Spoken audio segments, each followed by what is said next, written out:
I'm Dr. Jha from Rini Clinic in Leamington Spa. Today we are meeting this lovely young lady who has consented to be on the video. She's presented to me a month ago with a couple of issues.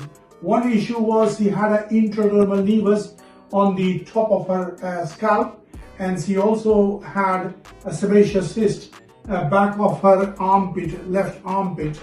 Both were operated, and she has achieved a target result, very good results. You're very happy. Yeah, absolutely.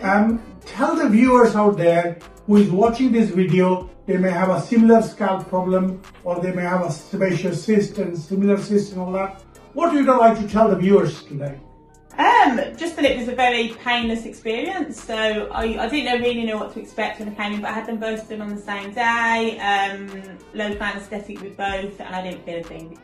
All good. And what about the result that you have achieved after the surgery?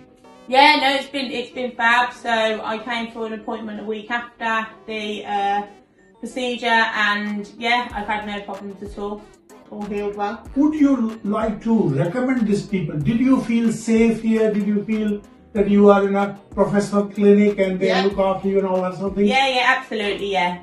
I've been made to feel at ease and comfortable throughout the whole experience, yeah. Good. Thank you. Thank you.